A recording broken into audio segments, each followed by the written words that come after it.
Welcome back to Outnumbered. Well, if you want the Affordable Care Act to be, well, affordable, you may have to go shopping again.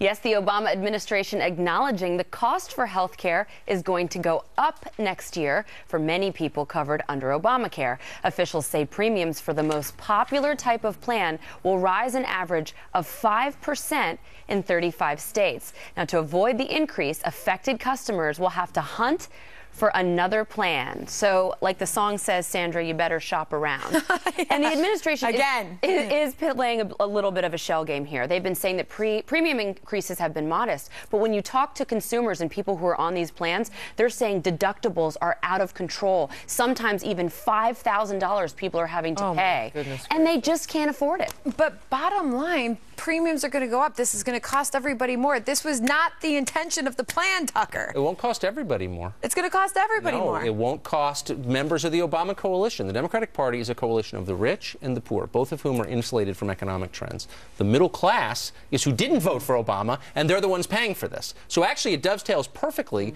with voting patterns, and trust me, they're aware of it. You're giving them a lot of credit. Exactly. Most of the people who are using Obamacare are getting subsidies, so they're actually, most of those people are actually paying less. We'll see what happens. Then there's this tiny little group of, like you said, the middle class people, self-employed people, I mean, like myself, who have to use Obamacare. I'm not getting a subsidy, and my health insurance doubled. So the people who already were having health insurance and being responsible are being punished. Exactly. And then there are, I think it's something like 80% of the people who use Obamacare are getting subsidies. But you bring up a really key point. It's those subsidies. And when the Supreme Court, looks at those 36, 37 states and makes some real hard decisions, or not, we don't know what the Supreme Court's going to do. But the Tucker's point, are going to be a big issue for people. Who's paying for these subsidies, Tucker? It's another welfare program that people with jobs are paying for. They think it's free money coming out, but everybody, you mentioned the middle class, this is an opportunity for the GOP to seize the middle class. I wish they would.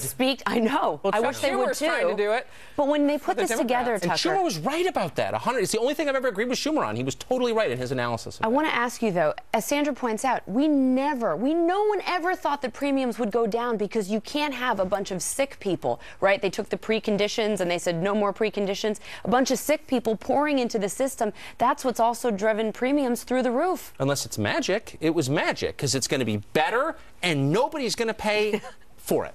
Except people you've never met who live in places you've never been or will go. They're paying all of it. That was the pitch. And anyone who believed that kind of deserves to be disappointed, as far as I'm concerned. It was crazy. Well, Jonathan Gruber has been telling us that, hasn't he? He's so smart. We don't even understand what he's saying. I mean, the guy's so brilliant. He's so into did you go to Harvard? I did neither, but he did. So let's just be quiet and listen to Jonathan. Sandra pointed out yesterday that not only was this guy important to the Obama administration and the passing of Obamacare, he was like the only guy that they had on their roster, right? They thought he was the most qualified out of all the candidates. Like, he was their favorite. He was the only guy with the available requirements for the job. That was specifically stated by, you can put it in quotes, in the contract that paid him all this money. And to this day, they will lecture you if you ask them about how smart he is. He's so unbelievably smart. Well, that's if they actually acknowledge knowing who he is. Because if they say he's smart, then they'd have to acknowledge they know who he is, and we know that no one seems to know who he is. That's why they paid him millions. Right. But he had no idea what he was talking about. He knew that these premiums were going to be going up. But they should have just, with all the money that they spent, if you added it up, and Sandra could add it all up for us and crunch the numbers. Give it to me, Kirsten. Just, like that. If they could have just given vouchers. Right? Of course. I mean, it would have been cheaper, and then people actually would have had cheaper health. Because, well, first of all, I didn't know building a website was going to cost $1 billion. I mean, you know what I mean? How much it ended up costing. You know what I mean? Like, it's not, who knew? I mean, they reinvented the wheel. An ineffective website. Yeah, right. I mean, it's just, you just didn't know. I mean, but once you add up all these numbers, you just think, like, why didn't you just give people a tax credit? Because government can't do anything right.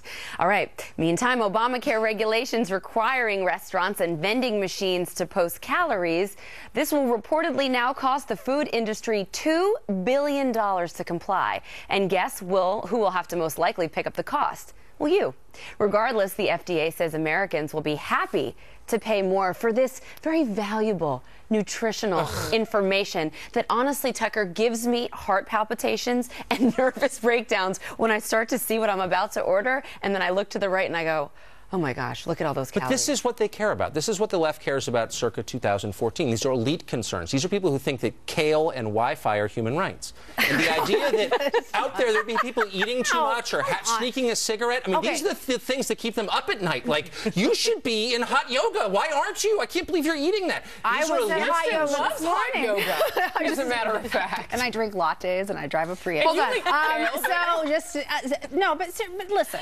In defense of liberals, I would say that it is reasonable to be concerned about health in the country. Because, Kirsten, can I tell you what I was just doing? Because of the health care costs. That's obesity exactly, and all of these issues. Calculator out. So listen, if you could, watch out. if you could get people to actually maybe realize what they're consuming and not end up with diabetes. What are or the costs something of like sexually that, transmitted you know? diseases? As long as I'm responsible for your health and you mine, then I have a right to ask you detailed questions about your sex life and all your personal I don't details. have a sex That's life. why it's. No, I'm just saying. This is the slope we're heading down where nobody has privacy. I'm so Gift. I know. I know you don't mean that. Hey, Sam, what were you going to say earlier? Can you say what you were going to say before, please? Can you remember it? No comment on my sex I'm always life. asking Tucker to set me up with people, and he's never hooking me up. Kirsten. TV, anyway. All right, I digress. I don't have anything. Calories. Okay. Calories. My point to Kirsten is the government is saying that they're mandating that businesses do this, cost them all this money to put calories on a vending machine so you know what you're eating because the people want this. They want to know what they're putting in their bodies. Do you know how long it just took me to Google how many calories are in a Snickers bar? If I want to know, I can Google Snickers and I can find out that it has 250 calories. I have a couple and I can of make a those today. decision. What about people holding themselves accountable? But they don't. But the point is, if it's right there, you may, like you were saying, you see it, and you may make a difference. But they're saying Okay, so people are lazy. saying that most people, it doesn't deter them from getting what they want, and so all it does is cost restaurants more, and then they pass it on to the I don't know, consumer. You have that in your They seem family. to be So here's doing my okay. quick question Yes. for Andrea. If people are going to start to say no to the most popular things on the menu, what the heck are you going to put on your menu then? Well, that's right. And restaurants are constantly changing menus, so the cost that my parents would have to incur every time they change the menu by the and way, get menus printed. And it may or may not be healthier. That's It's not just fewer mediocre. calories. Hold We on, haven't Tucker, we're not even talking about the opportunity cost. What about people who don't order anything at all because they see how many calories in it? What's that going to cost business? Here's what confuses me. Why are we all going along with this? If I owned a restaurant, I'd say, no, I'm not doing this, and why don't you come shut me down? I'm serious. Like, what is someone going to say? You know what? I'm not playing along with this anymore. Back off. Leave me alone. Well, you said the minute they control your health care, then they can start to control your whole life. dietary We've talked choices. about that before.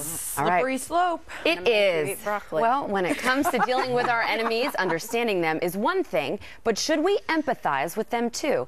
Hillary Clinton seems to think so. What she said that's got our own military analyst, Oliver North, fired up. And as the smoking hot models prepare to strut the catwalk at the Victoria's Secret fashion show, at least one of them claims that she's a feminist.